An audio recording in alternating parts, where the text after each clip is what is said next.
क्या आप जानते हैं कि खून में बढ़ा हुआ जो कोलेस्ट्रॉल होता है ये खामोश कातिल है। ये दिल की बीमारियों को, हाई ब्लड प्रेशर को बढ़ाने और फालिज का सबसे बड़ा सबब बन जाता है। अगर आपने इसको भी कंट्रोल ना किया ना तो आगे जाकर ये आपकी ज़िंदगी को ख़तरे में डाल सकता है। लेकिन आप देख रहे हैं अनम होम रेमेडी चैनल, तो परेशान मत होइए। आज आपके साथ घरेलू इलाज और डाइट टिप्स शेयर करूंगी जो कि आपके कोलेस्ट्रॉल को कुदरती तौर पे कम कर सकती हैं और दिल को भी मजबूत बना सकती हैं। तो आइए शुरू करते हैं। अस्सलामुअलैकुम। सबसे पहले बात करते हैं गार्लिक, लहसुन की। लहसुन में एलिसिन होता है, ये जो है खून में बैड कोलेस्ट्रॉल है एलडीएल, इसको कम करता है और गुड कोलेस्ट्रॉल एचडीएल को बढ़ाता है। रोज़ाना अगर सुबह निहार मुँह एक लहसुन की जो कली है उसको फांक कर पानी पी लेते हैं तो आपको बहुत अच्छा रिजल्ट मिलेगा। ज़्यादा मिकदार में इसका इस्तेमाल नहीं करना, इससे पेट में जलन हो सकती है। दूसरी रेमेडी की बात करें तो उसमें है ओट्स, जई। ये ओट्स हैं, ये कोलेस्ट्रॉल को एब्जॉर्ब होने से रोकता है। नाश्ते में अगर आप रोज़ाना एक प्याली ओट्स खा लेते हैं तो इससे आपको अच्छा रिजल्ट मिलेगा। अगर आप इसका ज़्यादा इस्तेमाल करते हैं तो इससे आपको गैस की प्रॉब्लम हो सकती है। अब बात करते हैं ग्रीन टी की।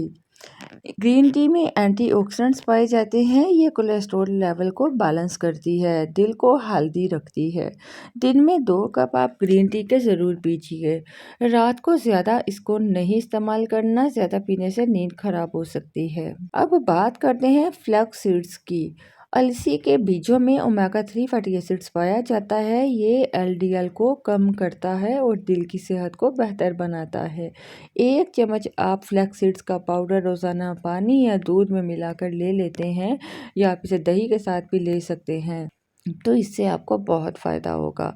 लेकिन ज़्यादा मिकदार में इस्तेमाल करने से पेट खराब होने की शिकायत हो सकती है, तो एतदाल में इस्तेमाल कीजिए। सेब का सिरका, एप्पल साइडर विनेगर, ये मेटाबॉलिज्म को बूस्ट करता है और ये कोलेस्ट्रॉल को कंट्रोल करने में हेल्प करता है। 1 गिलास पानी में 1 चम्मच एप्पल साइडर विनेगर मिलाकर सुबह निहार मुँह पीना बहुत फ़ायदेमंद होता है।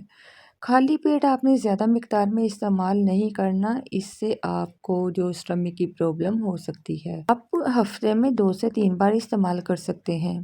लाइफस्टाइल टिप्स की बात की जाए, डाइट टिप्स की बात की जाए तो रेड मीट को कम कर दीजिए, फिश और वेजिटेबल्स जो है वो ज़्यादा खाइए। एक्सरसाइज रोज़ाना 30 मिनट की ज़रूर करें। फ्राइड और जंक फूड से परहेज़ करें। स्मोकिंग और अल्कोहल को बिल्कुल बंद कर दीजिए। मोहतरम ख़वातीन व हज़रात, अगर आप इन रेमेडीज़ को रोज़मर्रा ज़िंदगी में शामिल करते हैं तो आप अपने कोलेस्ट्रॉल को कुदरती तौर पर कंट्रोल कर सकते हैं और दिल की बीमारियों से बच सकते हैं।